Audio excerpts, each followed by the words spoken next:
A number of books have been published recently about Donald Trump's presidency. One episode, contained in many of them, as well as a New Yorker article this week by Susan Glasser, stands out. General Mark Milley, the chairman of the Joint Chiefs of Staff, spent the final months of the Trump administration worried that the president would use the military to stage a coup to deny Joe Biden the presidency or launch hostilities against Iran as a way to stay in power. What makes this story notable is the stature of its main character. Milley is not some low-level campaign aide. He is the nation's top military official, whose job required close work with Mr. Trump. The chairman of the Joint Chiefs must scan the horizon for dangers and devise plans to meet them. He advises the president about what he can do about threats. But in this case, it was what the president might do that Milley thought was the threat. For insight into this episode and the questions it raises, we turn to a man who held Milley's job before him, former chairman of the Joint Chiefs of Staff, Admiral Mark Mullen, who joins us from Hilliard, Ohio. Good morning, Admiral. Good morning, John. It's good to be with you. It's good to have you here. You were chairman of the Joint Chiefs of Staff. What do you make of this episode? Well, I think the reporting, from what I understand, has been pretty accurate. Pretty chaotic time, particularly after the election. And the two threats that you talked about, the external one and whether or not we would commence some kind of combat or conflict with Iran, and then the internal one in terms of where it might go, particularly with respect to how the military would be used by President Trump to somehow validate that the election actually was a fraud and keep the president in power. I think that's all very accurate and obviously incredibly disturbing, literally in every respect. And it's fair to say you don't train for those kinds of eventualities with a commander-in-chief.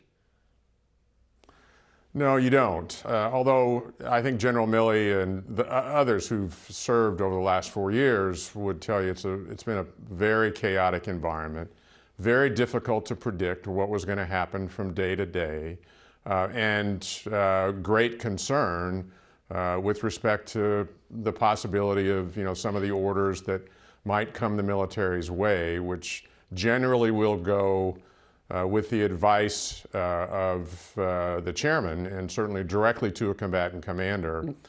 In the case of Iran, it would go to Central Command. And so the chairman's got, in this case, General Milley, I thought, really did the right thing on both fronts, quite frankly.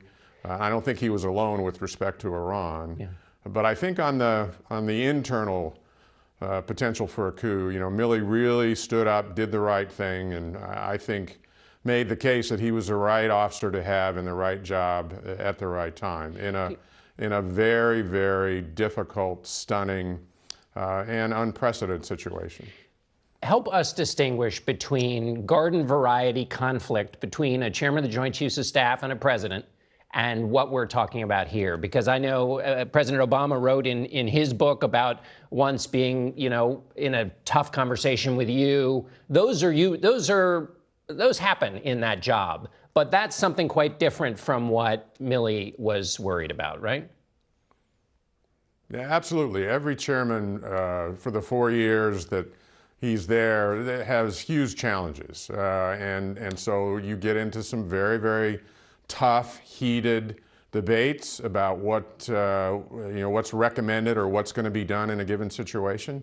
But in the end, the chairman and the military leadership, once the president makes a decision, we carry it out. There's no discussion with respect to that. In this case, clearly had President Trump decided to use the military against the American people and somehow create an opportunity for the president to stay in place, that rubs up, or actually it's contrary to the Constitution, which is what the military serves, as opposed to the president, and could be seen as an illegal, immoral, or unethical order, in which case, General Milley and the rest of the military leadership, the other 4 stars, in my view, would be required to either resist, or if they're unable to resist, resign.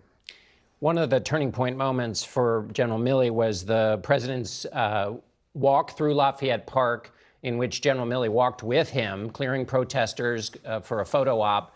You spoke out after not speaking out about the Trump administration in an article in The Atlantic and said that you were worried about the military being used in political ways. That was a turning point for you and for General Milley. I guess my point is these episodes in this book were a part of a growing trend. It wasn't just what happened at the end of the Trump administration. You had fears about the politicization of the military long before that. I do, and I did, and I continue to have them even now, because the political environment is so intense and so divided. And we need to work hard to make sure the military doesn't become part of what is politicized in this country. I think as far as Lafayette Park is concerned, General Milley spoke publicly very quickly thereafter and readily admitted he made a big mistake. With respect to literally from June until after January 6th, when Milley really started to be concerned about what was possible, his antenna was up. He knew the right thing to do. He knew how to do it as best you could figure out in what is a very, very fluid situation, and then he executed accordingly. So I think he more than made up for that mistake that he made surrounding Lafayette Square. All right, Admiral Mike Mullen, thank you so much for being with us and helping us put all of this in context. We really appreciate it.